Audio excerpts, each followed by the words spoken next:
ಮಾಡ್ಲಿಕ್ಕೆ ಅವನಿಗೆ ಹೊಟ್ಟೆ ಬೇಕಿತ್ತ ಮುಂದೆ ಬರ್ತಿದ್ರೆ ಬೇಡಪ್ಪ ನನಗೆ ಸಾಕಾಗಿದೆ.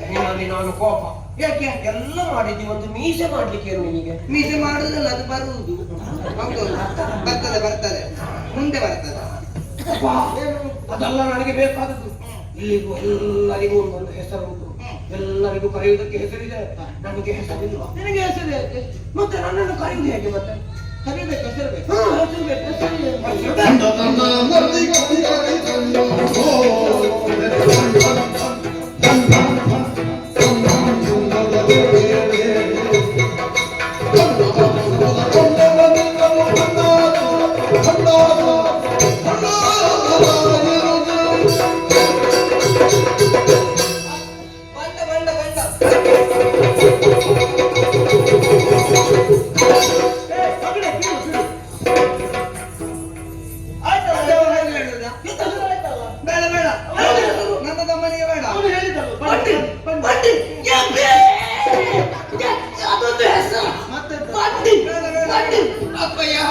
ನಾನು ನಾಳೆ ಹೀಗೆ ತಿರುಗುವಾಗ ನನ್ನನ್ನು ನೋಡಿ ಅವರೆಲ್ಲ ಹೇಗೆ ಕರೀತಾರೆ? ಆಗ ಬಂಡಿ ಬಂದ, ಆಗ ಬಂಡಿ ಬಂದ, ಬಂಡಿ ಅಷ್ಟೇ ಸಾಕು. ಅಷ್ಟೇ ಸಾಕು, ಬೇಡಪ್ಪ. ನನ್ನ ತಮ್ಮನಿಗೆ ಅದು ಬೇಡ, ಅದು ಬೇಡ. ಅವರಿಗೆ ದೊಡ್ಡದುಂಟು, ನನಗೆ ಸುತ್ತದ್ದು ಬೇಕು. ಅಪ್ಪ ಸ್ವಲ್ಪ ಉದ್ದದ್ದು ಕೊಡಪ್ಪ. ಸ್ವಲ್ಪ ಸೇರಿಸಿ ನಿಮಗೆ ಉದ್ದದ್ದು ಬಿಟ್ಟರೆ ಆಗ್ಬೋದಲ್ವ? ನಿಮ್ಮ ಮಗ ಅಲ್ವಾ? ನಿನ್ನನ್ನು ನೋಡಿದ್ರೆ ನಿನ್ನಲ್ಲಿ ಸ್ವಲ್ಪ ಅಸುರಿ ಸ್ವಭಾವ ಉಂಟು. ಹಾಗಾಗಿ ಭಂಡಾಸುರ ಬಂಡಾಸುರ ಬಂಡಾಸುರ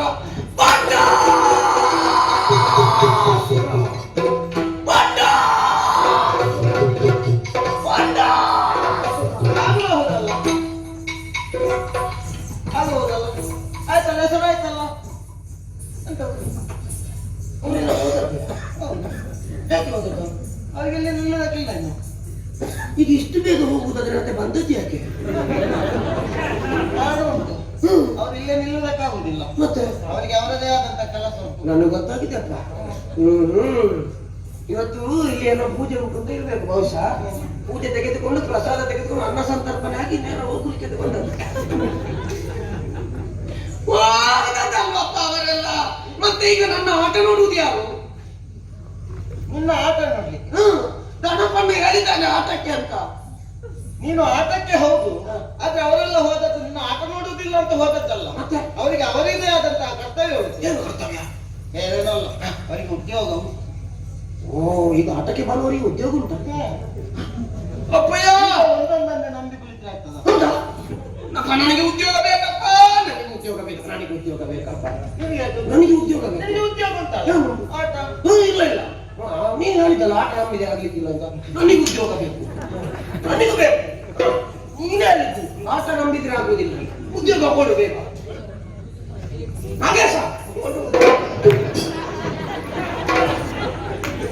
ಅಪ್ಪ ನೋಡ, ಬೇರೆಲ್ಲ ಹೇಳ್ತಾರೆ, ನನ್ನ ಆಟಕ್ಕೆ ಕಳುಹಿಸಿ. ನಿಮ್ಗೆ ಉದ್ಯೋಗದ ವ್ಯವಸ್ಥೆ ಮಾಡು. ಅವನಿಗೆ ನೋಡಿದೆಯಾ? ಅವ ಹೇಳುವಂತಹ ವಿಚಾರವನ್ನು ಕೇಳಿದ್ದು ಸತ್ಯ. ಈಗ ನಿಮ್ಮಿಂದಾಗಿ ಅವನು ಹುಟ್ಟಾದ ನಿತ್ಯ. ಅವನು ಏನು ಮಾಡ್ಬೇಕನ್ನುವುದನ್ನು ನೀವೇ ತೀರ್ಮಾನ ಮಾಡಿ. ಸರಿ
ಗಂಧ ಏನಮ್ಮ? ನಂಬುವುದರ ನಿನ್ನ ತಮ್ಮನಂತಹ ಬಂಡಾಸುರ ಎಲ್ಲರಿಗೆ ಉದ್ಯೋಗ ಇದೆ, ನನಗೂ ಕೂಡ ಉದ್ಯೋಗ ಕೊಡಬೇಕು ಅಪ್ಪ ಎಂಬುದಾಗಿ ಕೇಳುತ್ತಾ ಇದ್ದ. ಇವನಿಗೆ ಉದ್ಯೋಗ ಯಾಕಮ್ಮ? ಈಗ ತಾನೇ ಲೋಕದ ಬೆಳಕನ್ನು ಕಂಡವ ನಿನ್ನ ತಮ್ಮ ಈ ಬಂಡಾಸುರ. ಹೌದು. ಹಾಗಂತ ನಿನ್ನ ಕಿವಿಯಲ್ಲಿ ಒಂದು ಎರಡು ಮಾತನ್ನ ಹೇಳಬೇಕು ಈ ತಾಯಿ. ಏನಮ್ಮ? ಗಂಧ, ನಿನ್ನ ತಮ್ಮನನ್ನು ಆಟದಲ್ಲಿ ಪಾಠದಲ್ಲಿ ಓಟದಲ್ಲಿ ಆ ಬಳಿಕ ಊಟದಲ್ಲಿ ಜೊತೆಯಲ್ಲೇ ನೀನು ಇರ್ಬೇಕು. ಅಮ್ಮ ಊಟದಲ್ಲಿ ಇರ್ಬೇಕಾ? ಏನು ಕೊಡು, ಸ್ವಲ್ಪ ಕೊಡುವ, ನನಗೆ ಸಾಕಾಗುವುದಿಲ್ಲ. ಹಾಗೆಲ್ಲ ಗಂಧ, ನಿನಗೆ ಕೊಡುವಂತ ಎಲ್ಲಾ ಈ ಪದಾರ್ಥಗಳನ್ನು ಲಡ್ಡು ಹೋಳಿಗೆ ಪಾಯಸ ಅದೆಲ್ಲ ನಿನಗೆ ಕೊಡ್ತೇನೆ. ನಿನ್ನ ತಮ್ಮನಿಗೆ ಬೇರೆ ಮಾಡಿಕೊಡ್ತೇನೆ. ಅವನಿಗೆ ಬೇರೆ ಕೊಡಬೇಕು, ಅವನ ಅನ್ನಾಗುವುದು ಬೇಡ. ಹಾಗಂತ ನಿನ್ನ ಜೊತೆಯಲ್ಲಿ ನೋಡಿಕೊಳ್ಬೇಕು. ನಿನ್ನ ತಮ್ಮ ನೋಡಿಕೊಡ್ತೇನೆ, ಅವನು ಬಿಟ್ಟಿರುವುದೇ ಇಲ್ಲ. ಅವನು ಆಟಕ್ಕೆ ಮಾಡಿದ್ದಲ್ವಾ? ಹೌದಲ್ವಾ? ಅದಕ್ಕಾಗಿ ಇವತ್ತು ಬಯಲಾಟವನ್ನು ಮುಗಿಸಿ ಆ ಬಳಿಕ ಈ ಕೈಲಾಸಕ್ಕೆ ಬರಬೇಕು. ಬೇಗ ಬರ್ತೇವೆ. ಮಗನೇ, ಅಮ್ಮ ನಿನ್ನ ಅಣ್ಣನ ಜೊತೆಯಲ್ಲಿ ಬಯಲಾಟವನ್ನು ಮುಗಿಸಿ ನೇರ ಕೈಲಾಸಕ್ಕೆ ಬರಬೇಕು. ಬಯಲಾಟ ಊಟ ಎಲ್ಲಿ ಉಂಟು? ಊಟ ಮಾಡಿ ಬಯಲಾಟ ಆಗಿ ಊಟ, ಬಯಲಾಟ ಮತ್ತೆ ಬಯಲಾಟ ಮತ್ತೆ ಊಟ ಮೊದಲೆಲ್ಲ ಬಯಲಾಟ ಮತ್ತೆ ನೀರು ಒಟ್ಟು ಕಡಿಮೆ ಮಾಡಿ. ನಮ್ಮ ಅಮ್ಮ ಹೇಳಿದ್ದು ಗೊತ್ತಾಗ್ಲಿಲ್ವಾ? ನನಗಲ್ಲ, ನನ್ನ ಬಯಲಾಟ ಏನಿದ್ರು ಮೊದಲು ಅಲ್ಲ, ಊಟ ಕಾರಣ ಉಂಟಮ್ಮ ಹೇಳುವುದಕ್ಕೆ. ನಿನಗೆ ಮೊದಲು ಊಟ ಕೊಟ್ರೆ ನೀನು ಮಲಗಿದ್ರೆ ಬಯಲಾಟ ಯಾರಿಗೆ? ಈಗ ಆಟ ಆಗದಿದ್ರೆ ಊಟ ಇಲ್ಲದ ಆಟ ಯಾರಿಗೆ? ಆಟ ಆಗಿ ಊಟ ಇಲ್ಲ. ನನ್ನ ಆಟ ಊಟ ಆದ ಮೇಲೆ ನಿನಗೆ ಆಟ ಆಗಿಯೇ ಊಟ ಕೊಡು. ಆಟ ಆದ್ಮೇಲೆ ಊಟ ಸಿಗ್ಬಹುದಾ? ಸಿಗ್ತದೆ. ನಾ ಅಲ್ಲಿ ಹೋಗುವಾಗ ಎಲ್ಲ ಮುಗಿದಿದೆ ಅಂತ ಹೇಳ್ತೇನೆ. ಮುಗಿದ್ರಿಗೆ ಯಾರಿಗುವುದಿಲ್ಲ. ಮುಗಿದರೂ ಕೂಡ ಇಲ್ಲಿ ನಾನು ಸಿದ್ಧಗೊಳ್ಳುತ್ತೇನೆ. ಅಮ್ಮ ಏನೆಲ್ಲ ನಿನ್ನ ಬೈರುಚಿ ಉಂಟು? ಏನು ಮಾಡ್ತೀನಿ ನೀನು ಊಟಕ್ಕೆ? ಲಡ್ಡು, ಹೋಳಿಗೆ, ಹೋಳಿಗೆ, ಪಾಯಸ, ಹೋಳಿಗೆ, ಹೋಳಿಗೆ ಹೋಳಿಗೆ ಅಲ್ಲ, ತಿನ್ನುವಂತ ವಸ್ತು ಅದೇ ಹೋಳಿಗೆ, ಮತ್ತೆ ಮೋದಕ, ಮೋದಕ, ಕಬ್ಬು ಎಲ್ಲ ಇವನಿಗೆ. ಕಬ್ಬು ಅವನಿಗೆ? ಅಮ್ಮ ಅವನಿಗೆ ಕಬ್ಬು ಕೊಡಬಾರ್ದು, ಅವನಿಗೆ ಬರೀ ಸಿಪ್ಪೆ ಕೊಡಬೇಕು. ನನಗೆ ಕೊಡಬೇಕು. ಅದಕ್ಕಾಗಿ ಬಯಲಾಟವನ್ನು ಮುಗಿಸಿ ಈ ಕೈಲಾಸಕ್ಕೆ ಬನ್ನಿ. ಎಲ್ಲ ಸಿದ್ಧ ಮಾಡಿರ್ತೀಯಲ್ಲ? ಖಂಡಿತ ಹೋಗಿ ಬನ್ನಿ. ಅಮ್ಮ ಹೌದಾ? ಹೌದಾ? ಹೌದಾ? ಎಲ್ಲಿ ಹೋಗುದು? ಕೆಳಗೆ. ಎಲ್ಲಿ ಆಟ ಇದೆ ನಮ್ಮದು? ಆಟೋ ಅಲ್ಲಿ ಬಯಲು ಪ್ರದೇಶದಲ್ಲಿ. ಹೌದೌದೌದು, ಮೈದಾನದಲ್ಲಿ. ಮೈದಾನದಲ್ಲಿ ಬಯಲಾಟ. ಬಯಲಾಟ ಹೋಗುವ, ಹೋಗುವ.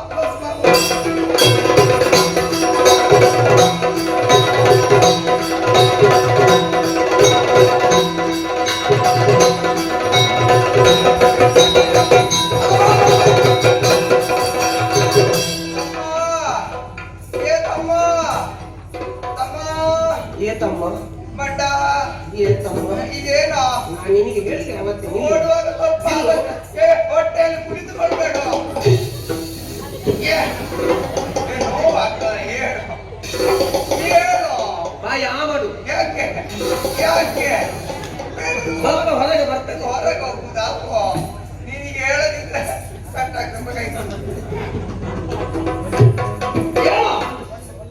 ನಿನ್ನ ಜೊತೆಗೆ ಆಟ ಆಗ್ಲಿಕ್ಕಿಲ್ಲ ಪುಣ್ಯಾತ್ಮ. ನೀ ಹೇಳಿದ್ದೇನು ನೀ ಮಾಡುವುದು? ನೀನಾಗಿ ಓಡುದೇನೋ ಮತ್ತೆ ಆಟಕ್ಕೆ ಬಯಲಿಗೆ ಹೋಗಬೇಡ. ಈ ಹೊಟ್ಟೆಯನ್ನು ಹಿಡಿದುಕೊಂಡು ಓಡ್ಲಿಕ್ಕೆ ಆಗ್ತದ? ನಿನಗೂ ಬೇಕಂತ ಹೊಟ್ಟೆ ಬೇಕಾ? ಮತ್ತೆ ಕೈಲಾಸದ ತಪ್ಪಲಿನಲ್ಲಿ ದೊಡ್ಡ ಹೊಟ್ಟೆ ಓಡ್ತಾ ಇದ್ದಾರೆ. ಅದು ಹೊಟ್ಟೆ ಕರಗಿಸ್ಲಿಕ್ಕೆ, ನನಗೆ ಕರಗಿಸ್ಲಿಕ್ಕೆ ಬರುತ್ತಿಲ್ಲ. ನನಗೆ ಇಷ್ಟು ದೊಡ್ಡ ಹೊಟ್ಟೆ ಬೇಕು. ಹೊಟ್ಟೆ ಇದ್ದವರು ಕರಗಿಸಲಿಕ್ಕೆ ಕರಗಿಸ್ಲಿಕ್ಕೆ ಓಡುವುದು. ನಿನಗೆ ಹೊಟ್ಟೆ ಬೇಕಾ? ಸತ್ಯ ಹೊಟ್ಟೆ ಬೇಡ. ಅದಾಗ ಕೇಳಿದ್ರೆ ಹೊಟ್ಟೆ ಬೇಕು ಹೊಟ್ಟೆ ಬೇಕು. ಓ ಹೊಟ್ಟೆ ದೊಡ್ಡ ಹೊಟ್ಟೆ ಇದ್ರೆ ಇಷ್ಟೆಲ್ಲ ಕಷ್ಟ ಆಗುತ್ತೆ. ಇಷ್ಟೆಲ್ಲ ಆಗ್ತದೆ.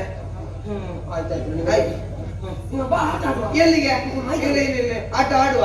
ಸ್ವಲ್ಪ ಹೊತ್ತು ನಾನು ಇಲ್ಲಿ ಕುಳಿತುಕೊಳ್ತೇನೆ. ಮತ್ತೆ ನಾನು ಆಟ ಯಾರು ಆಡ್ತಾರೆ? ಇದು ನಿನಗೆ ಇಲ್ಲಿ ಕುಳಿತುಕೊಳ್ಳೋ ಮನಸ್ಸಿಲ್ವಾ? ನನಗೆ ಇಲ್ಲಿ ಬಾ, ಇಲ್ಲಿ ಬಾ, ಇಲ್ಲಿ ಬಾ. ಹೂವಲ್ಲೆಲ್ಲ ಹೋಗು, ನೋಡುವುದಕ್ಕೆ ತುಂಬಾ ವಿಷಯಗಳು ಉಂಟು. ಪ್ರಕೃತಿ ವೀಕ್ಷಣೆ ಮಾಡು. ನೋಡ್ಬಾರ್ದನ್ನು ನೋಡ್ಬೇಡ. ನೋಡಬಾರ್ದು ಸಿಕ್ಕಲ್ಲ. ಸಿಕ್ಕಿದ್ರೆ ನೋಡುವಾಗ ನೋಡಿ ಹೋದ್ರೆ ಆ ಕಡೆಯಿಂದ ಈ ಕಡೆ ಬಾ, ಆ ಕಡೆ ಹೋಗ್ಬೇಡ. ಈ ನೋಡಬಾರದು ಎದುರಿಗೆ ಯಾಕೆ ಬರುದು? ಅಲ್ಲ, ಹೇಳಲಿಕ್ಕೆ ಆಗುದಿಲ್ಲ.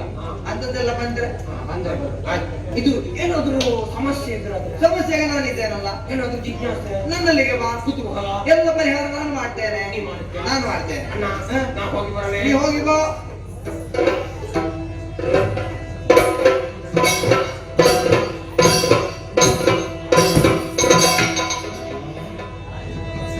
Vale, vale.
ಆಟಕ್ಕಾಗಿ ನನ್ನ ಒಬ್ಬನನ್ನೇ ಕಳುಹಿಸಿಕೊಟ್ಟನಲ್ಲ.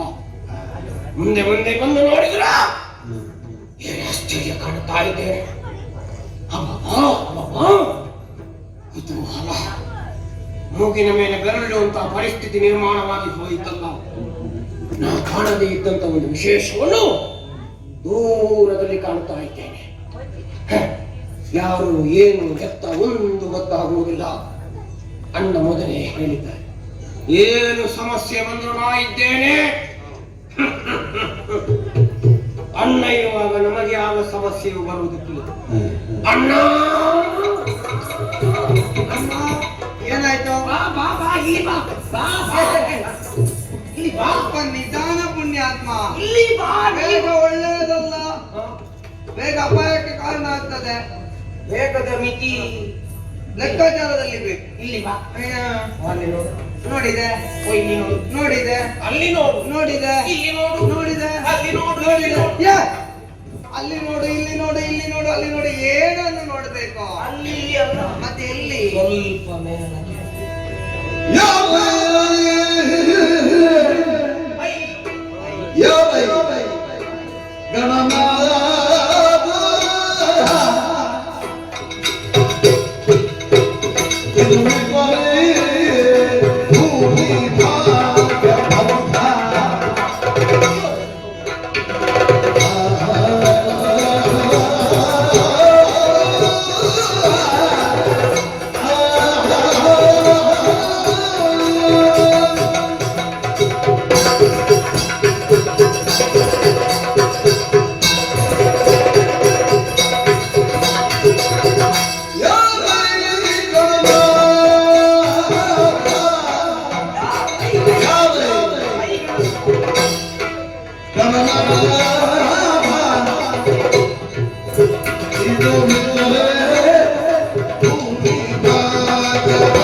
ಯಾರು ಯಾರನ್ನು ಕೇಳಿದ್ದು? ನೋಡಿದ್ದೇನೆ, ನೋಡ್ತಾ ಇದ್ದೇನೆ. ಏನು ವಿಶೇಷ, ಏನು ವಿಶೇಷ ಸಂಪತ್ತು ನೋಡು. ನಾ ಇಷ್ಟರವರೆಗೆ ಕಂಡವನೇ ನೋಡ್ಲೇ ಇಲ್ವೋ? ಒಬ್ಬರಿಗಿಂತ ಒಬ್ಬರು, ಒಬ್ಬರಿಗಿಂತ ಒಬ್ಬರು ಮಿಗಿಲೆನಿಸುವ ಹಾಗೆ ಕಾಣುತ್ತಾ ಇದೆ. ಹೌದು, ಸಾಲು ಸಾಲಾಗಿ ಹೋಗುತ್ತಾ ಇದ್ದಾರೆ. ಹೋಗ್ತಾ ಇದ್ದಾರೆ. ಅಧಿಕ ಸಂಪತ್ತು ಅವರಲ್ಲಿ ಕಾಣುತ್ತಾ ಉಂಟು. ಹಾ, ನನಗೆ ಎರಡು ಪ್ರಶ್ನೆ. ಏನು? ನಮ್ಮ ಮಿತ್ರ ನಮ್ಮ ವೈರಿಗಳು? ಮಿತ್ರರೇ ಸರಿ. ಮಿತ್ರರೇ ಹೌದಾದ್ರೆ ಈ ರೀತಿಯಾದಂತ ವೈಭವ ಯಾಕೆ, ಹ. ಈ ರೀತಿಯಾದಂತ ಸಂಪತ್ತು ಅವರಿಗೆ ಬಂದು ಸೇರಿತು ಹೇಗೆ, ನನಗೆ ಒಂದು ಗೊತ್ತಾಗುವುದಿಲ್ಲ. ಅಣ್ಣ ಏನು? ನನ್ನ ಸಮಸ್ಯೆಯನ್ನು ಪರಿಹರಿಸಿಕೊಡ್ತೀಯಾ? ಓ ಸಕನೇ, ಏನು?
ಮೇಲೆ ಕಾಣುವಂತಹ ಅನೇಕ ಮಂದಿಗಳನ್ನು ನೋಡಿ ಯಾರು ಯಾರು ಎನ್ನುವಾಗಿ ಕೇಳ್ತಾ ಇರುವೆ.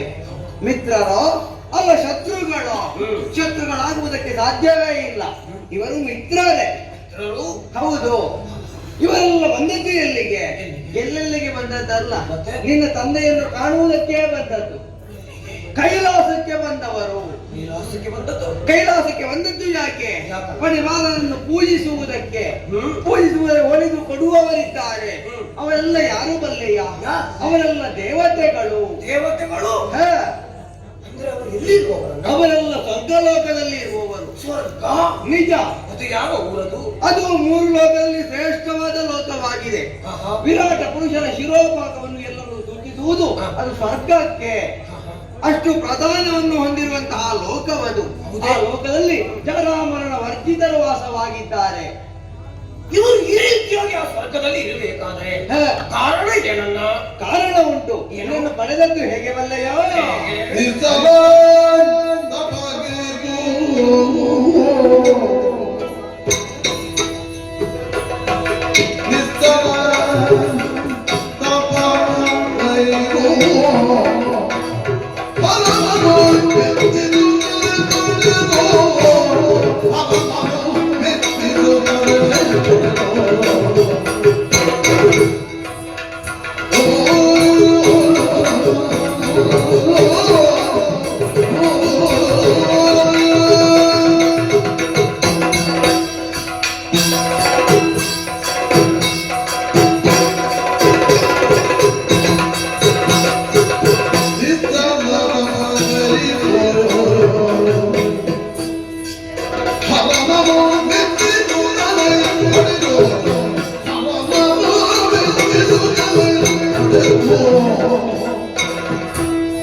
ಪಡೆಯಬೇಕು ಅಂತ ಆದ್ರೆ ವಿಶೇಷವಾದ ಸಾಧನೆಯೊಂದನ್ನು ಮಾಡಿದ್ದಾರೆ.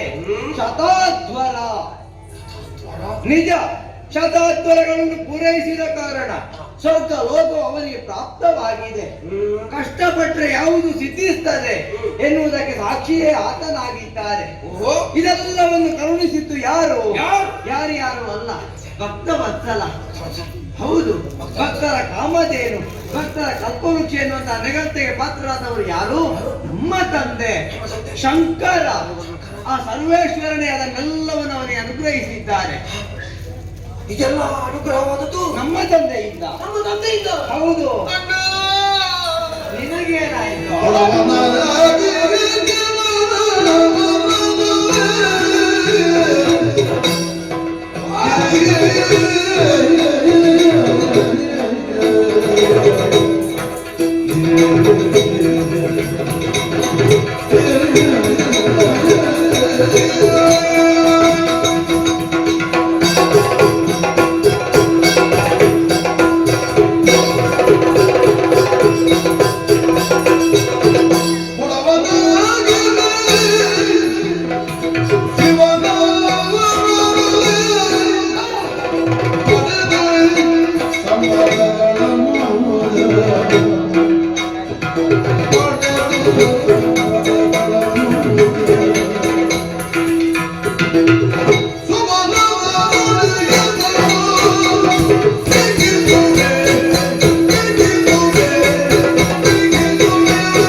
ಶಿವನ ಮಲಪುತ್ರನಾಗಿ ನನ್ನ ಅವಸ್ಥೆಯನ್ನು ಗಮನಿಸಿದೆಯೋ?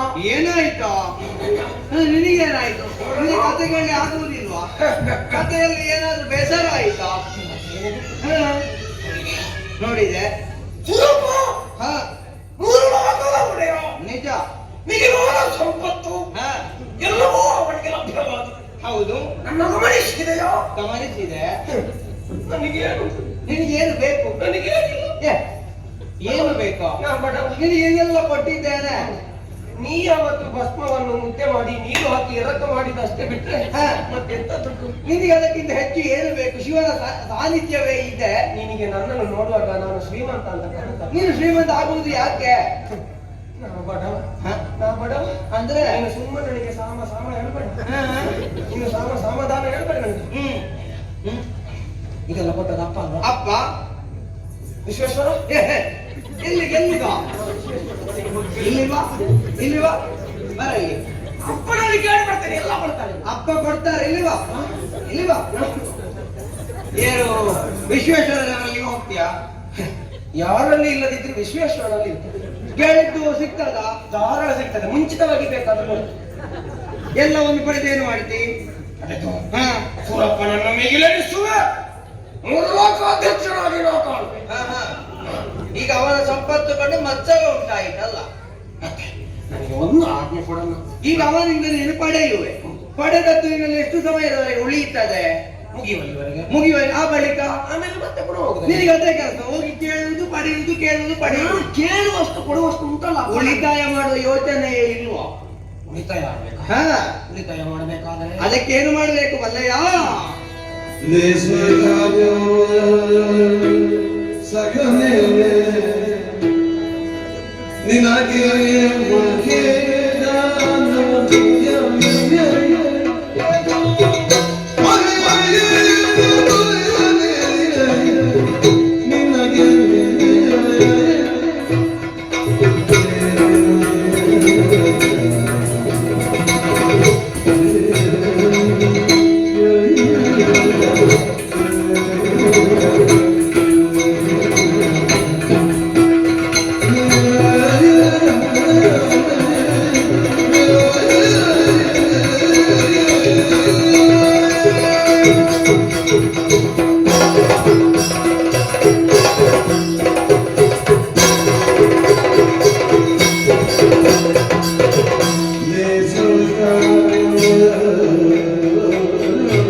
ಎಲ್ಲವನ್ನು ಪಡೀಬೇಕು, ಹೌದು. ಅದನ್ನು ಪಡೀಬೇಕು ಅಂತ ಆದ್ರೆ, ಶ್ರಮವಿಲ್ಲದೆ ಪಡೆದೆ ಅಂತ ಆದ್ರೆ ಅದು ನಿನ್ನಲ್ಲಿ ಶಾಶ್ವತವಾಗಿ ಉಳಿಯುವುದಕ್ಕೆ ಸಾಧ್ಯವಿಲ್ಲ.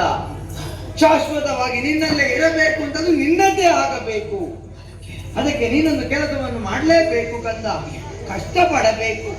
ಈಗ ದೇವೇಂದ್ರ ಪಡೆದದ್ದು ಹೇಗೆ?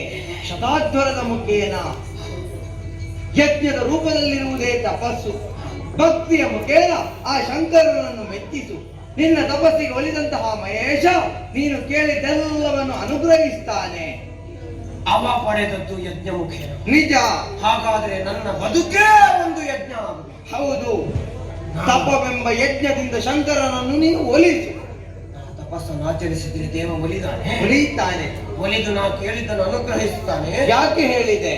ಭಕ್ತರ ಕಾಮಧೇನು ಆತ. ಭಕ್ತರು ಕೇಳಿದ್ದೆಲ್ಲವನ್ನು ಅನುಗ್ರಹಿಸ್ತಾರೆ. ಯಾಕೆ ಅನುಗ್ರಹಿಸ್ತಾರೆ? ನಿಶ್ಚಲ ಭಕ್ತಿಯಿಂದ ಆತನನ್ನು ಸ್ಮರಿಸಿದೆ ಅಂತ ಆದ್ರೆ ಸಕಲವನ್ನು ಕೊಡುವಾತನಿದ್ದಾನೆ ಆತ. ಇಲ್ಲೇ ತಪಸ್ಸು ಮಾಡಬೇಕಾ? ಇಲ್ಲಿ ಯಾಕೆ ತಪಸ್ಸು ಮಾಡುವುದು? ಅಪ್ಪನಿಗೆ ಬರ್ಲಿಕ್ಕೆ ಸುಲಭ ಆಗುತ್ತೆ. ಇಲ್ಲಿ ತಪಸ್ಸು ಮಾಡಿದ್ರೆ ಏನು ಪ್ರಯೋಜನ? ಇಲ್ಲಿ ತಪಸ್ಸು ಮಾಡೋದು, ಅಪ್ಪ ಅಲ್ಲಿಯೇ ಬಂದು ಮತ್ತೆ ಇಲ್ಲಿ ತಪಸ್ಸು ಮಾಡಿದ್ರೆ ಆಗ್ಲಿಕ್ಕಿಲ್ಲ. ಇಲ್ಲಿ ನೀವು ತಪಸ್ಸಿಗೆ ಕುಳಿತುಕೊಳ್ಳುವೆ, ಆಗ ನನಗೆ ಆಟ ಆಡ್ಬೇಕು ಅಂತ ಆಗ್ತದೆ. ತಮ್ಮವ ಆಟ ಆಡ್ಲಿಕ್ಕೆ ಹೋಗುವ ಅಂತ ಕರ್ಕೊಂಡು ಹೋಗುದು. ಆಟಕ್ಕೆ ಆಟವೂ ಆಗುತ್ತದೆ, ತಪಸ್ಸಿಗೂ ತಪಸ್ಸು ಆಗುತ್ತದೆ. ಏನು ತಪಸ್ಸು ಅಂತ ಹೇಳಿದ್ರೆ ಮಕ್ಕಳಾಟಿಕೆ ಅಂತ ಭಾವಿಸಿದ್ರು. ಆಹಾ, ಇಲ್ಲಿ ಅಲ್ಲ. ಕಾಡಿಗೆ ಹೋಗ್ತಾರೆ. ಅಲ್ಲಿ ಹೋದಾಗ ನನಗೆ ಊಟ ಯಾರು ತಂದು ಕೊಡುವುದು? ಊಟ ಮಾಡ್ಲಿಕ್ಕಿಲ್ಲ. ನಿನಗೆ ಸಂಪತ್ತು ಬೇಡವಾ? ಐಶ್ವರ್ಯ ಬೇಡವಾ? ನೀ ಯಾವುದಾದ್ರು ಒಂದು ಹೇಳಿ. ಒಂದು ಊಟ ಉಂಟು ಅಂತ ಹೇಳಿ, ಇಲ್ಲದಿದ್ದರೆ ಸಂಪತ್ತು ಕೊಡಬೇಕು. ಈಗ ಯಾವುದೇ ಒಂದು ವಸ್ತುವನ್ನು ಪಡಿಬೇಕು, ತಾನು ಇನ್ನೊಂದನ್ನು ಕಳಕೊಳ್ಬೇಕು.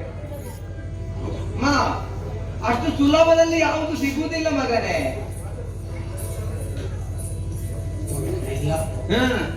ಈಗ ನೀ ಊಟ ಬಿಟ್ಟೆ ಅಂತ ಆದ್ರೆ ಮುಂದೆ ಬಿಡುವಂತಹ ಸಮಯವೇ ಬರುವುದಿಲ್ಲ. ಒಳ್ಳೆಯದಾಯ್ತು. ಒಂದು ಊಟ ಒಂದು ಊಟ ಅಲ್ಲ. ಮಹೇಶ್ವರ ಯಾವತ್ತು ಹೊಲಿಯುತ್ತಾನೆ ಅಂತ ಹೇಳುವುದಕ್ಕಾಗುವುದಿಲ್ಲ. 1 ವರ್ಷ ಆಗ್ಬಹುದು, 2 ವರ್ಷ ಆಗ್ಬಹುದು, ಸಹಸ್ರ ವರ್ಷಗಳು ದಾಟಬಹುದು. ನೀನು ನನಗೆ ಉಪಕಾರ ಮಾಡಬೇಕು. ಏನು? ಈಗ ತಪಸ್ಸಿಗೆ ಹೋಗ್ತೇನೆ. ಹೋಗ್ತಿ? ನಾ ಓಂ ನಮಃ ಶಿವಾಯ ಅಂತ ಹೇಳುವಾಗ ನೀ ಅಪ್ಪನಿಗೆ ಹೋಗಿ ಹೇಳಬೇಕು, ಅಲ್ಲಿ ಅವ ತಪಸ್ಸು ಮಾಡ್ತಾ ಇದ್ದೇನೆ, ಹೋಗಿ ಅಪ್ಪ. ಹಾಗೆಲ್ಲ ಹೋಗ್ಲಿಕ್ಕಿಲ್ಲ. ನನ್ನ ಮಾತು ಹಾಗೆಲ್ಲ ಕೇಳುವುದಿಲ್ಲ ಮಗನೇ. ಏನು? ನಾನು ಹೇಳುವುದಕ್ಕೂ ಆಗುವುದಿಲ್ಲ. ನೀನು ಕಠಿಣ ತಪವನ್ನೆಸಗಿ ನೀನು ಒಲಿಸಿಕೋ, ನೀನು ಕೇಳಿದ್ದೆಲ್ಲವೂ ನಿನಗೆ ಸಿಗ್ತದೆ. ಸ್ವಪ್ರಯತ್ನ ಮಾಡ್ತೀಯಲ್ಲ. ಗಂಗಾ ನದಿಯನ್ನು ಸೇರು, ಶುಚಿರ್ಭೂತನಾಗು, ಕಾಡಿನಲ್ಲಿ ಸೇರಿ ಮಹೇಶ್ವರನು ತಪವನ್ನು ಆಚರಿಸು. ನೀನು ಹೋಗುವಂತಹ ಕಾರ್ಯದಲ್ಲಿ ಸಕಲವು ನಿನಗೆ ಸಿದ್ಧಿಸಲಿ. ಇದೋ ವಿಘ್ನೇಶ್ವರನ ಆಶೀರ್ವಾದ. ವಿಘ್ನೋತ್ವಂತ ನಿವಾರಣೈಕ ತರುಣೀರು ವಿಘ್ನೋಟವಿ ಹವ್ಯ ವಿಘ್ನೋತ್ತುಂಗ ಗಿರಿ ಪ್ರವೇದನ ಕವಿಹಿ ವಿಘ್ನಾಬ್ಧಿ ಎಂತಹ ಕಷ್ಟ ಬಂದು ಪರಿಹರಿಸ್ತೇವೆ. ಹೋಗು, ಶುಭವಾದ. ಜಯ ಗಣೇಶ ಜಯ ಗಣೇಶ ಜಯ ಗಣೇಶ.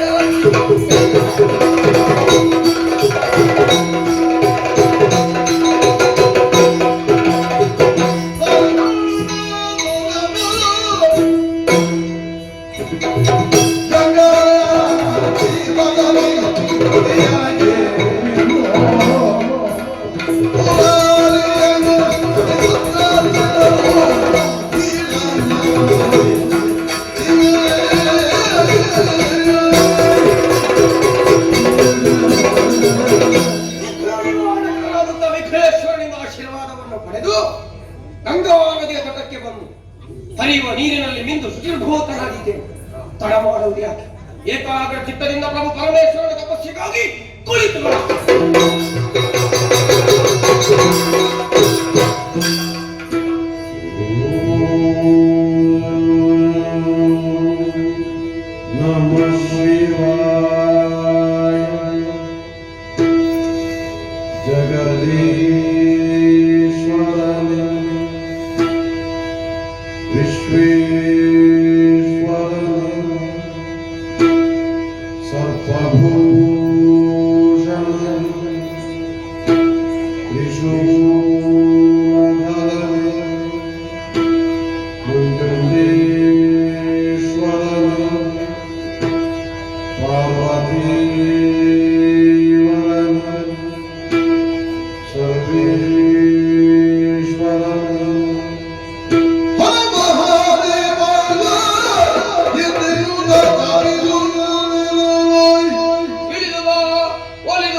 ಪ್ರಭು ಪರಮೇಶ್ವರ ಒಲಿದು ಬರಲಿಲ್ಲ. ಹಾಗಾದ್ರೆ ನನ್ನ ತಪಸ್ಸು ನಿರರ್ಥಕವಾಗಿ ಹೋಯ್ತಲ್ಲ. ಇನ್ನು ಯಾಕೆ ಬೇಕು ಈ ತಪಸ್ಸು? ಇಲ್ಲ, ಭಗವಂತ ಒಲಿಯಲಿಲ್ಲ ಅಂತಾದ್ರೆ ಈ ಪ್ರಪಂಚ ಯಾಕೆ ಬೇಕು?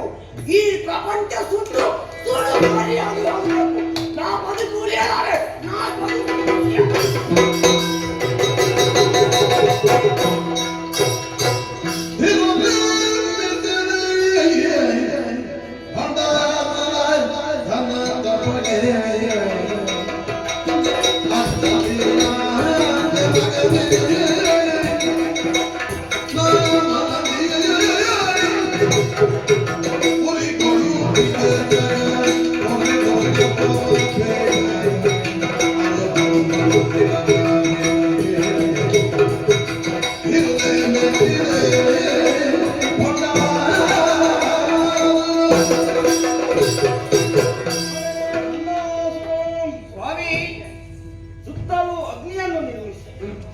ಮಧ್ಯದಲ್ಲಿ ನನ್ನನ್ನು ನಿಶ್ಚಲವಕ್ತಿಯಿಂದ ಒಲಿಸಿಕೊಳ್ಳುವುದಕ್ಕೆ ಪ್ರಯತ್ನ ಮಾಡಿದೆಯಾ?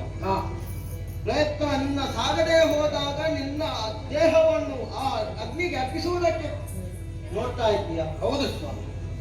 ಹೇಳು, ನಿನ್ನ ನಿಶ್ಚಲವಾದಂತಹ ಭಕ್ತಿಗೆ ಮೈದೋರಿದ್ದೇನೆ. ನಿನಗೇನು ಬೇಕು ಅದನ್ನು ಕರುಣಿಸುವುದಕ್ಕೆ ಸಿದ್ಧನಿದ್ದೇನೆ. ಉಳಿದು ಬಂದೇ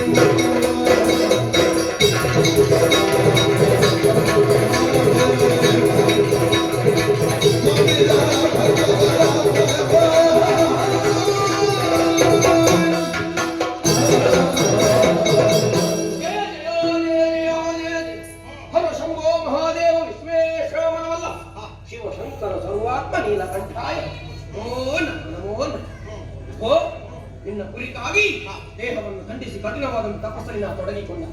ಇಂದು ನನ್ನ ತಪಸ್ಸಿಗೆ ಮೆಚ್ಚಿ ಒಲಿದು ಬಂದ ತಂದೆ, ಭಕ್ತರನ್ನು ಕಾಪಾಡುವವನು, ಭಕ್ತರ ಅಭೀಷ್ಟವನ್ನು ಈಡೇರಿಸುವವನಿ, ಭಕ್ತರ ಕಾಲಿನ ಕಾಮಧೇನು ಬರ್ತೇನೆ. ತಂದೆ, ನಾ ಕೇಳಿದರೆ ನೀ ಅನುಗ್ರಹಿಸಿಕೆ ಎನ್ನುವ ಅಚಲವಾದಂತ ಆತ್ಮವಿಶ್ವಾಸವನ್ನು ಹೊಂದಿಕೆ. ನಾ ಕೇಳಿಕೊಂಡರೆ ನೀ ಅನುಗ್ರಹಿಸುವೆಯಲ್ಲ? ಅನುಗ್ರಹಿಸ್ತೇನೆ ಸ್ವಾಮಿ.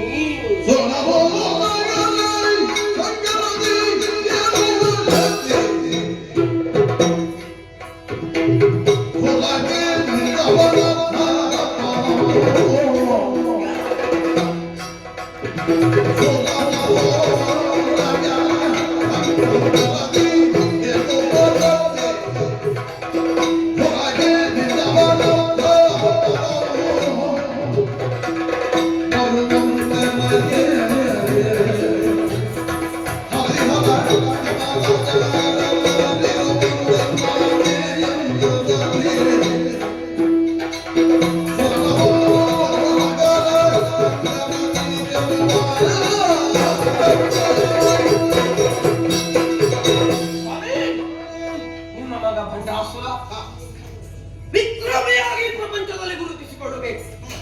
ಹಾಗಾಗುವುದಕ್ಕೆ ಯಾರಾದರೂ ವೈರಿಗಳು ಹುಟ್ಟಬಹುದು. ಹಾಗಾಗಕೂಡದು. ನಿಮ್ಮ ಮಗನವಂತ ಭಂಡಾಸುರನಿಗೆ ಎದುರಿಸುವುದಕ್ಕಾಗಿ ಸುರನಾಗ ನರರಾಗಲಿ ಪುರನಾಗಲಿ ಯಾವಾದರೂ ಯುದ್ಧಕ್ಕೆ ಬಂದರಂತಾದ್ರೆ ಸಂಗಮದಲ್ಲಿ ಅವರನ್ನು ಗೆಲ್ಲುವ ಶಕ್ತಿ ನಿಮ್ಮ ಮಗನಾದಂತಹ ಭಂಡಾಸುರನಿಗೆ ಆಗಬೇಕು. ಅಷ್ಟೇ ಅಲ್ಲ, ಭಂಡಾಸುರನ ಎದುರಿಸುವುದಕ್ಕಾಗಿ ಅವನೇ ಒಬ್ಬ ಈ ಭಂಡನ ಮುಂದೆ ಬಂದು ನಿಂತರು ಅಂತಾದ್ರೆ ಅವನ ಅರ್ಧ ಶಕ್ತಿ ನಿಮ್ಮ ಮಗನಾದಂತಹ ಭಂಡನಿಗೆ ಪ್ರಾಪ್ತವಾಗಬೇಕು. ಅದೆಲ್ಲವನ್ನೂ ಅನುಗ್ರಹಿಸಿದ್ದೇನೆ ತಂದೆಯವರೇ. ಆಯ್ತಲ್ಲ? ಆಗ್ಲಿಲ್ಲ. ನೀ ಕರುಣಾ ಸಾಗರ, ಈ ಸಾಗರದಲ್ಲಿ ಎಷ್ಟು ತೆಗೆದರೂ ಕಡಿಮೆ ಆಗಿದ್ದೇವೆ. ಇನ್ನೂ ಒಂದು ಸ್ವಲ್ಪ ಬೇಕಿತ್ತು ದೇವರು.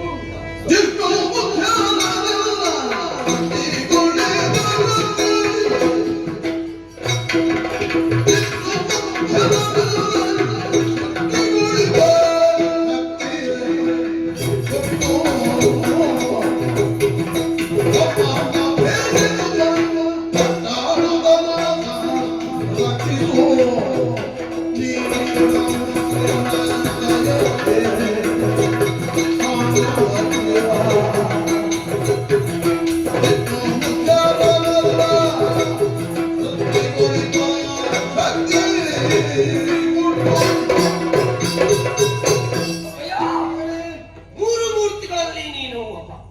ಕೇಳಿದ್ದೆಲ್ಲವನ್ನು ಅನುಗ್ರಹಿಸುವಂತ ಮಹಾಮಹಿಮ ನೀನಾಗಿ ಅಪ್ಪಯ್ಯ. ಮೂರು ಮೂರ್ತಿಗಳು ನೀವಿದ್ದೀರಿ. ಒಬ್ಬ ಸೃಷ್ಟಿ ಮಾಡುವುದಕ್ಕೆ, ಒಬ್ಬ ಪಾಲಿಸುವುದಕ್ಕೆ, ನೀನು ಲಯಗೊಳಿಸುವುದಕ್ಕೆ. ಪಾಪ ನಿನಗೆ ಉದ್ಯೋಗ ಮಾಡಿ ಮಾಡಿ ಸಾಕಾಗಿರಬಹುದು. ಪಾಪ ಈ ಸಲ ನಾ ಉದ್ಯೋಗ ಮಾಡಿ. ಹೌದು, ಸೃಷ್ಟಿಕರ್ತ ಮಾಡುವಂತಹ ಉದ್ಯೋಗ. ನನಗೆ ಬೇಕಾದವರನ್ನು ಬೇಕಾದ ಹಾಗೆ ಬೇಕಾದ ಕಾಲದಲ್ಲಿ ಸೃಷ್ಟಿ ಮಾಡುವ ಉದ್ಯೋಗ. ಆಮೇಲೆ ಶ್ರೀಹರಿ ಪಾಲಿಸುವ, ಇನ್ನು ಅವ ಪಾಲಿಸುವುದು ಬೇಡ, ನಾ ಪಾಲಿಸುತ್ತೇನೆ. ಆಮೇಲೆ ಲಯಗೊಳಿಸುವ ನಿನ್ನ ಉದ್ಯೋಗ ನಾ ಮಾಡ್ತೇನೆ. ಮೂರು ಮೂರ್ತಿಗಳು ಎನ್ನಾಜ್ಞೆಯಂತೆ ಇರುವ ಹಾಗಾಗಬೇಕು. ಭೂಮಂಡಲವನ್ನೇ ಕಾಡುಗಡಿಸುವ ಹಾಗಾಗಬೇಕು. ಇದೆಲ್ಲವನ್ನು ಅನುಗ್ರಹಿಸಿ ತಂದೆ. ತಥಾಸ್ತು. ಇದ್ದೆನ್ನು ಬೇಡೆ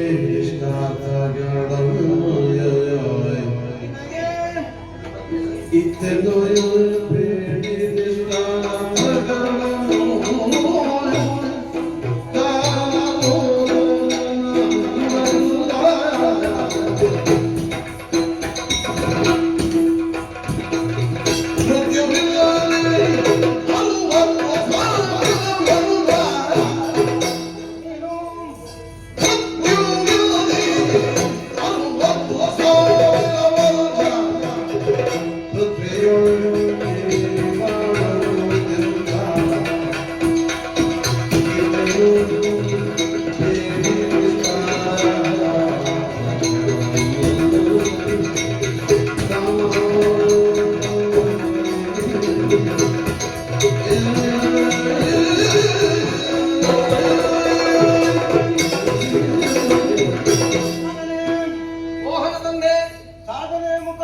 ಸಾಧಿಸಬೇಕನ್ನುವಂತಹ ನಿನ್ನ ಉದ್ದೇಶ ನನ್ನ ಮುಖಾಂತರ ಈಡೇರುವುದಕ್ಕೆ ನೀನು ಅನುಗ್ರಹವನ್ನು ಬೇಡುತ್ತಾ ಇದ್ದೆ.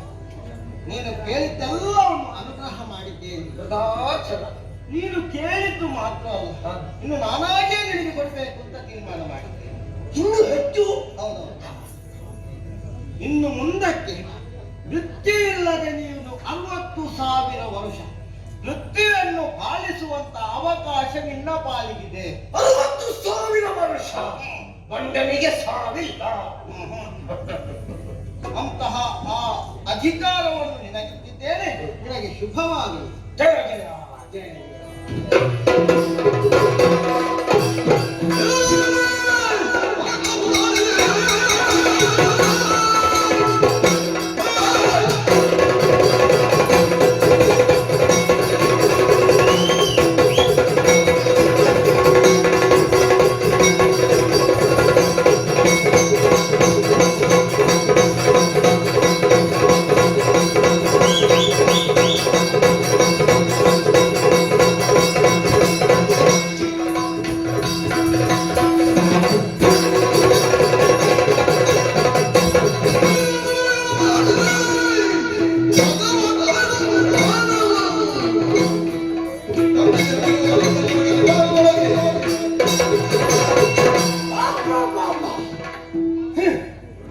ಸಾವೇ ಇಲ್ಲದವರ ಕೇಳಬೇಕು ಅಂತಿದ್ದೆ. ಅಪ್ಪನ ಮುಂದೆ ಏನು ಕೇಳಬೇಕು ಅಂತ ಗೊತ್ತಾಗಲಿಲ್ಲ. ಆದ್ರೆ ನನ್ನ ಒಳ ಮನಸ್ಸನ್ನು ಅಪ್ಪನೇ ಅರ್ಥ ಮಾಡಿಕೊಂಡಿದ್ದ. 60,000 ಧಾರಾಳ ಸಾಕು. 60,000 ಬದುಕಬಹುದಲ್ಲ. ಅಮ್ಮನಿಗೆ ಈ ವಿಷಯ ಹೇಳಬೇಕು.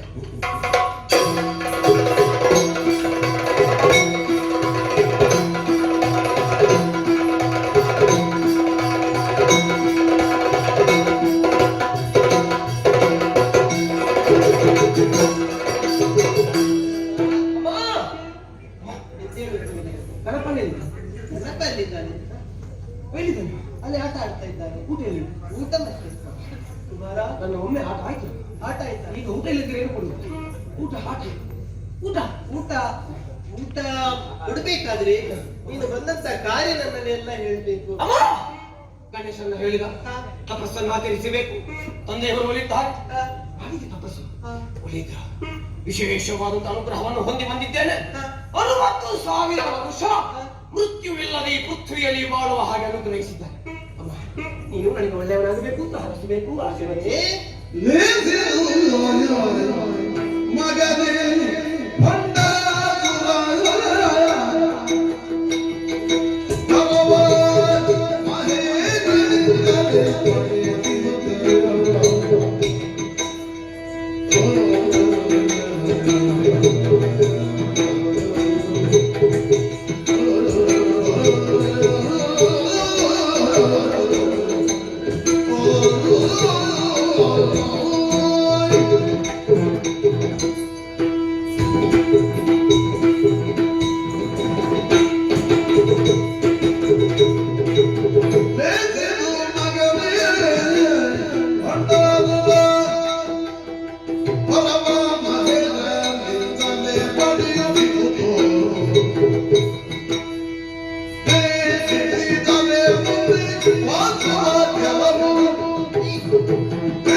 ತಂದೆಯವರಿಂದ ಬೇಕಾದಂತ ವರವನ್ನ ಪಡೆದುಕೊಂಡು ನನ್ನ ಬಳಿಗೆ ಬಂದೆಯಲ್ಲ, ಸಂತೋಷವಾಯ್ತು ಕಂದ.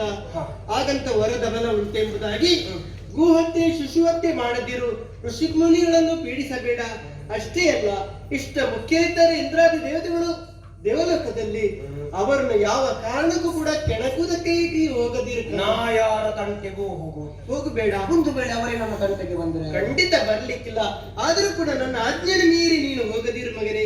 ಅದಕ್ಕಾಗಿ ನೀನು ಯೋಗ್ಯತವಂತನಾಗಿ ಮೆರೆಯಬೇಕಾದ್ರೆ ಎಲ್ಲವನ್ನ ಬಿಟ್ಟು ಬಿಡಬೇಕು.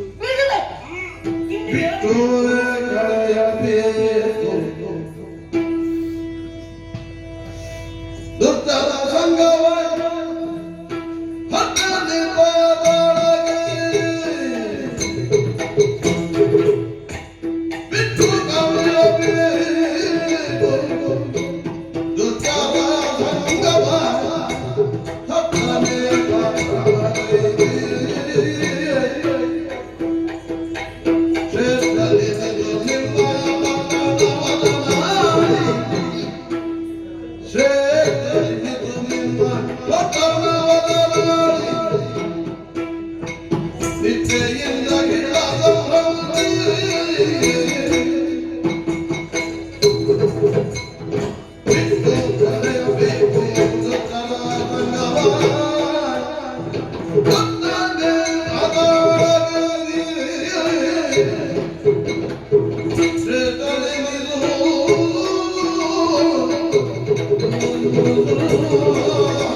ಭಾವಿಸಬೇಡ.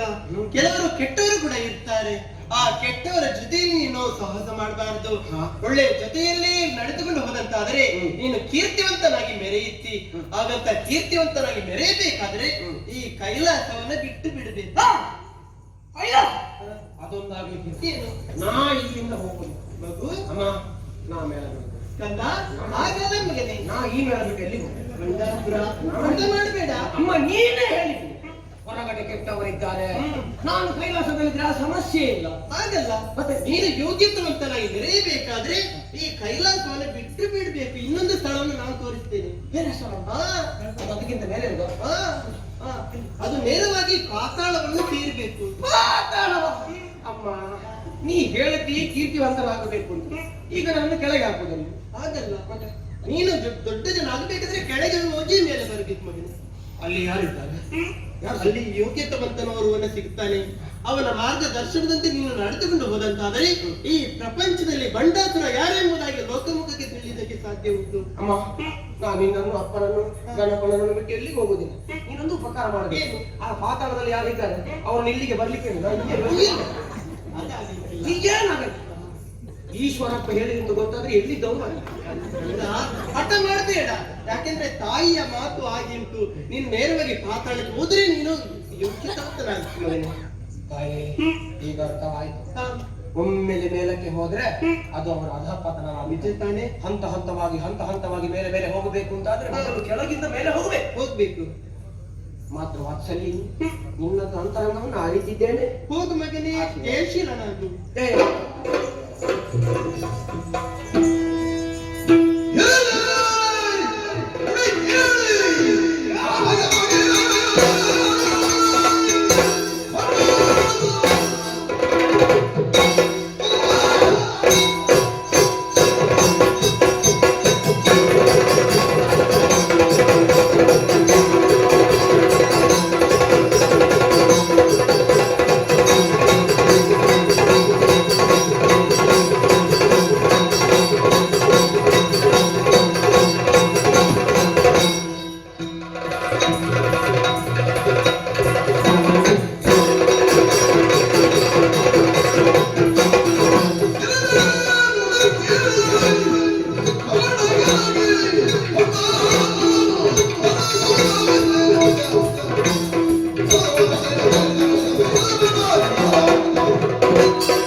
ತಂದೆಯವರಿಂದ ವಿಶೇಷ ವರಬಲ, ಅಮ್ಮ ತೋರಿಸಿದ ಪಥ. ಇಳಿಯುವ ಸಮಯ ಬಂದಾಗ ಇಳಿಲೇಬೇಕಲ್ಲ. ತಡ ಮಾಡೋದ್ಯಾಕೆ? ಆದಷ್ಟು ಬೇಗ ಪಾತಾಳ.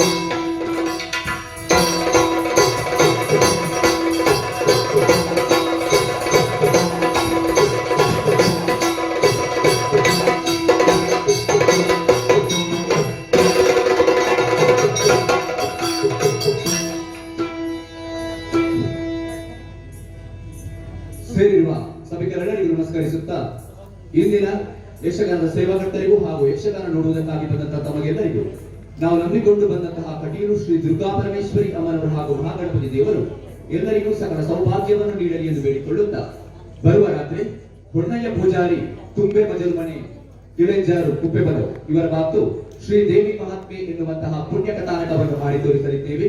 ಹಾಗೂ 5/1/2021 ವಾಸುದೇವ ಶ್ರೀಣವ ಕೊಟ್ಟಾರ ಬಾಡಿಗೆ ಜಿಂಜರ್ ಹೋಟೆಲ್ ಬಳಿ ಕೊಟ್ಟಾರ ಚೌಕಿ ಇವರ ಮಾತು ಶ್ರೀ ಕಟೀಲು ಕ್ಷೇತ್ರ ಮಹಾತ್ಮೆ ಎನ್ನುವಂತಹ ಪುಣ್ಯ ಕಥಾನಕವನ್ನು ಆಡಿ ತೋರಿಸಲಿದ್ದೇವೆ. ಈ ಎಲ್ಲಾ ಕಾರ್ಯಕ್ರಮಗಳಿಗೂ ಹೆಚ್ಚಿನ ಸಂಖ್ಯೆಯಲ್ಲಿ ಆಗಮಿಸಿ ಕಾರ್ಯಕ್ರಮವನ್ನು ಚಂದ ಕಾಣಿಸಿಕೊಡಬೇಕೆಂದು ಕೇಳಿಕೊಳ್ಳುತ್ತಾ ಯಕ್ಷಗಾನವನ್ನು ಮುಂದುವರಿಸುವುದಕ್ಕೆ ಸಭ್ಯ ಸಭಿಕರಲ್ಲಿ ಅನುಮತಿಯನ್ನು ಬೇಡುತ್ತೇವೆ. ಯಕ್ಷಗಾನ ಗೆಲುವು.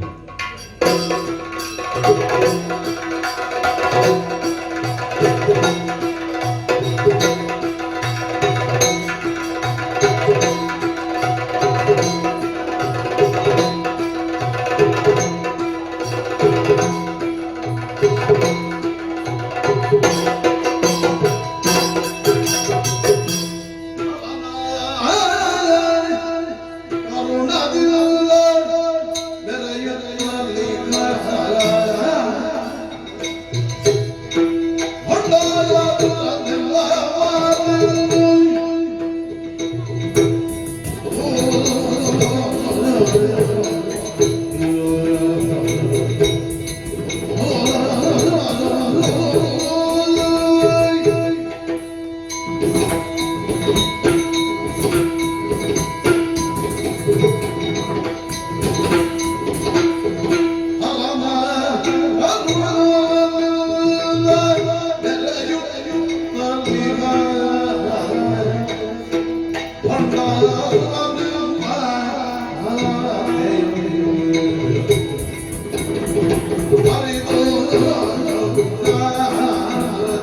ಜೈನಮೋ ವಿಶ್ವೇಶ್ವರ ನೀನೇ ರಕ್ಷಣೆ ಮಾಡು. ಶುಕ್ರಾಚಾರ್ಯ ಇವ ದೈತ್ಯ ಗುರು ರಾಕ್ಷಸರನ್ನು ಉದ್ಧರಿಸುವ ಉದ್ದೇಶದಿಂದಲೇ ತನ್ನನ್ನು ತಾನು ತೊಡಗಿಸಿಕೊಂಡವ. ರಾಕ್ಷಸರು ಮಾಡುವಂತಹ ಎಲ್ಲಾ ಕೆಲಸಗಳಿಗೂ ಮೂಲ ಕಾರಣ ಇವನೇ ಅಂತ ಲೋಕದಲ್ಲಿ ಒಂದು ನಾನುಡಿ ಉಂಟು. ಮಾತೆಲ್ಲ ಆಡಿಕೊಂಡು ಬರ್ತಾರೆ. ಕೆಟ್ಟವರಿಗೆ ಸಹಕಾರಿಯಾಗುತ್ತಾನೆ. ಅವರಿಗೆ ಬೇಕಾದಂತಹ ವಿದ್ಯಾಭ್ಯಾಸಗಳನ್ನೆಲ್ಲ ಇವನೇ ಒದಗಿಸಿಕೊಡುವುದು. ಈ ರೀತಿಯ ಅಪವಾದಗಳು ನಮ್ಮ ಮೇಲೆ ಉಂಟೇ ಉಂಟು. ಹಾಗೆಂದು ಇದಕ್ಕೆಲ್ಲ ಅಂಜಿ ಅಳುಕಿ ಸುಮ್ಮನಿರುವವನು ಈ ಶುಕ್ರಾಚಾರ್ಯ ಅಲ್ಲವೇ ಅಲ್ಲ. ಯಾಕೆ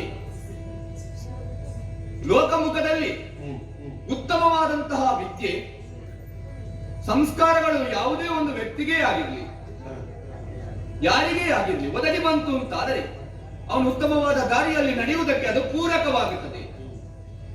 ಕೆಲವೊಮ್ಮೆ ಹುಟ್ಟಿದಂತಹ ಕ್ಷೇತ್ರವೇ ಕೆಟ್ಟವನನ್ನಾಗಿ ಮಾಡಿ ಬಿಡುತ್ತದೆ. ಅಂತಹ ಸಂಸ್ಕಾರದಲ್ಲಿ ಅವನು ಬೆಳೆಯುತ್ತಾನೆ.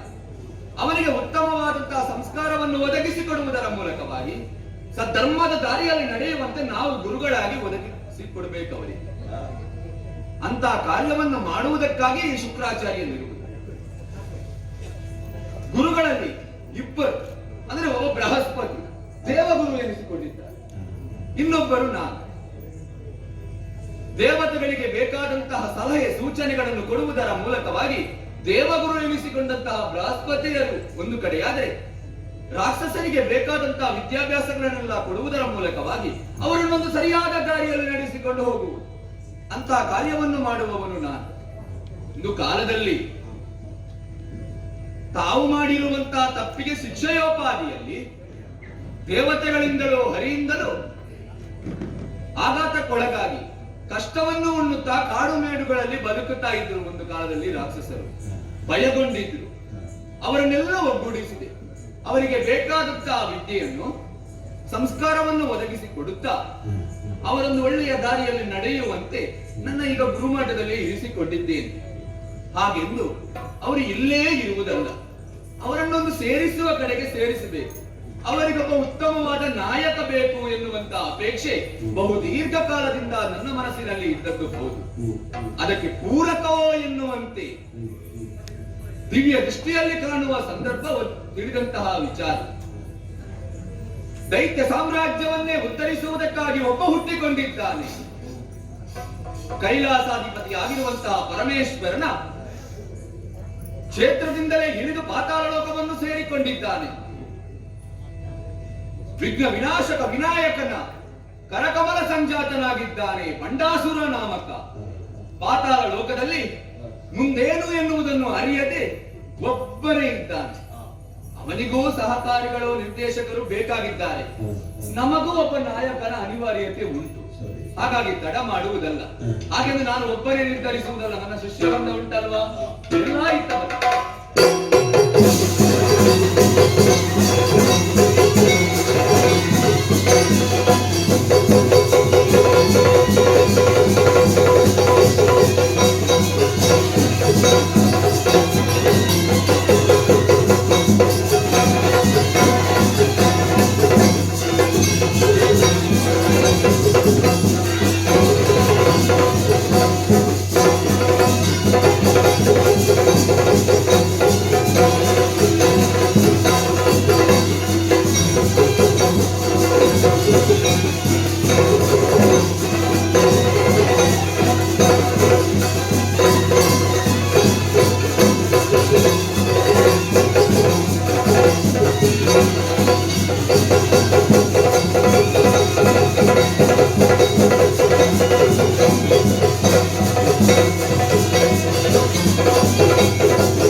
ವಂದಿಸಿಕೊಂಡಿದ್ದೇನೆ. ಇದ್ದೇಳು.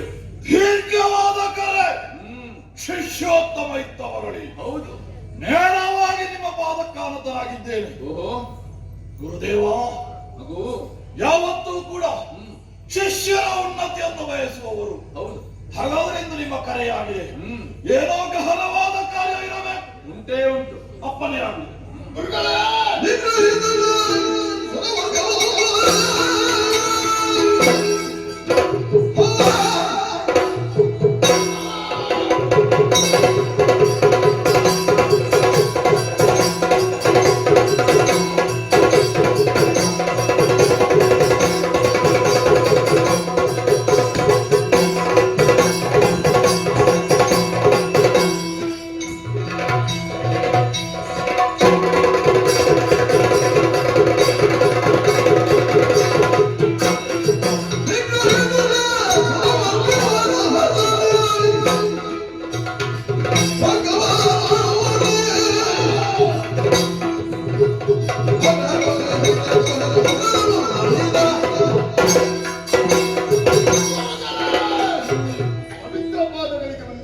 ಇದ್ದೇಳು. ಶುಭವಾಗಲಿ. ನಮ್ಮಿಂದೊಮ್ಮೆಲೆ ನಮ್ಮ ಕರೆ ನಮ್ಮಿಂದ ಯಾವುದಾದರೂ ಘನ ಕಾರ್ಯವಾಗಬೇಕೆಂಬ ಉದ್ದೇಶದಿಂದಲೇ ಓಹೋ ಈ ರೀತಿಯಾಗಿ ಇಂದು ನೀವು ನಮ್ಮನ್ನು ಕರೆದಿದೆ ಎಂಬುದಾಗಿ ನಾವು ಭಾವಿಸುತ್ತೇವೆ. ಓಹೋ ಆಕಾಶವನ್ನೇ ಕೆಳಗಿಳಿಸಲಿ, ಸಮುದ್ರದ ನೀರೇ ಬತ್ತುತ್ತದೆ. ಮುಂದೆ ನಮ್ಮಿಂದ ಏನಾಗಬೇಕು ಹೇಳಿದರೆ ಕ್ಷಣ ಮಾತ್ರದಲ್ಲಿ ಈಡೇರಿಸಿಕೊಡು. ಓಹೋ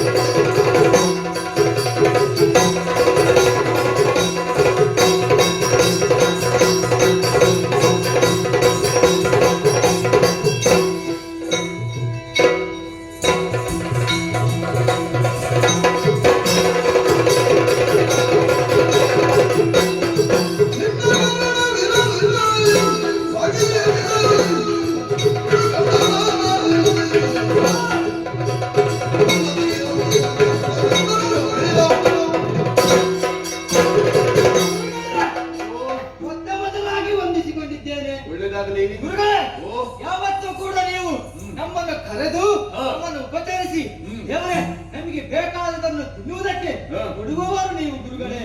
ಗುರುಗಳೇ ಆದ್ರಿಂದ ಹಾಗಲ್ಲ, ಒಮ್ಮಿಂದೊಮ್ಮೆಲೆ ಕರ್ತಿದ್ದೀರಿ. ಯಾಕೆ ಏನು ಎನ್ನುವ ಹಾಗೆ ತಿಳಿಯುತ್ತಾ ಇಲ್ಲ. ಗುರುಗಳೇ ಸ್ವರ್ಗಲೋಕಕ್ಕೆ ದಾಳಿಯನ್ನು ಮಾಡಬೇಕಾ? ಇಂದ್ರಾಣಿ ಸುಮ್ಮನಸರನ್ನು ಬೇಡ. ಒಂದೊಮ್ಮೆಗೆ ಮುಕ್ಕಣ್ಣ ಎದುರು ಬಂದ್ರು ಕೂಡ ಅವರ ಸೋಲಿಸಿ ನಾನು ಬರ್ತೇನೆ. ಏನಾಗಬೇಕು ಅಂತ ಹೇಳಿದ್ರೆ ತಾಳಿ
ಯಾವತ್ತು ಉತ್ತಮವಾದ ಕಾರ್ಯವನ್ನೇ ಮಾಡಬೇಕು, ಏನಾದ್ರೂ ಶಿಷ್ಯೋತ್ತಮನಾದವ ಉತ್ತಮ ಕೀರ್ತಿಯನ್ನು ಪಡಿಬೇಕು ಎನ್ನುವಂತ ಅಪೇಕ್ಷೆ ಇರುವುದು ಸತ್ಯವೇ.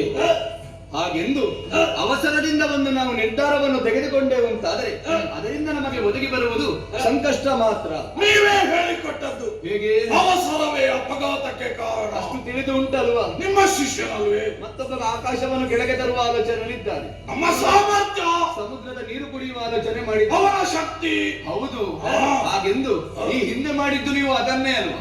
ಗುರುಗಳೇ, ಯಾವತ್ತರಾದರೂ ಸಾಫಲ್ಯವನ್ನು ಪಡೆದಿದ್ದೀರಾ? ಇಲ್ಲ ಗುರುಗಳೇ.